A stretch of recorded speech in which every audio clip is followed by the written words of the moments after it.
ઇલસ્ટ્રેશન number 6 જેમાં આપણને કીધું કંપની ઇશ્યુ 40,000 12% રિડીમેબલ પ્રેફરન્સ. હવે રિડીમેબલ પ્રેફરન્સ અને આપણને કીધું 100% પ્રીમિયમ 5 આપેલું redeemable after 10 years premium ₹10 each share is ₹2. સૌથી પહેલાં આપણે કીધું કે you are required to calculate cost of preference share capital ignoring dividend tax. Okay, તો સૌથી પહેલાં નેટ પ્રોફિટ જે આપણે અહીંયાથી શોધવાનું જેની ફેસ વેલ્યુ આપણને આપેલી એ ₹100, જો આ ₹100, તો ₹100 અને એમાંથી પ્લસ આપણો જો પ્રીમિયમ એ 5 પ્લસ પ્રીમિયમ આન્સર આવશે એમાંથી માઇનસ ફેસિંગ વેલ્યુ જે છે ફ્લોટિંગ વેલ્યુ આને કહેવાય છે ફ્લોટેશન ઓફ કોસ્ટ એ ₹2, તો -€2 એટલે આવશે 103.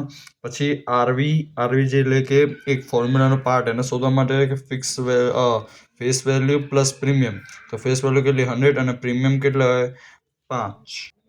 આરવી શોધવા માટે જે પ્રીમિયમ યુઝ કરીએ છીએ એ ₹10 વાળું હોય અને ઉપર જે નેટ પ્રોફિટ ગણવા માટે આ ઉપરનું ₹5 એટલે આના માટે ₹10. તો આરવી માટે +10 એટલે થશે 110. પછી આ કેપીનું ફોર્મ્યુલા પીડી એટલે કે preference dividend plus RV minus NP upon N into 100 upon RV plus NP upon 2.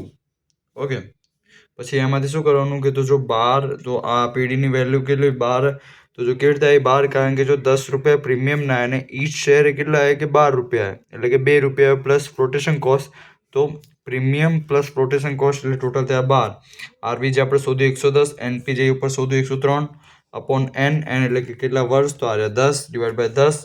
પછી આમ પર સેમ કે નીચે આરવી આપેલું હતું એનપી આપેલું હતું બટ આમાં ખાલી પ્લસ થયું હોય /2 × 100 બધુંનું કર્યા પછી આપણો આન્સર આવી જશે.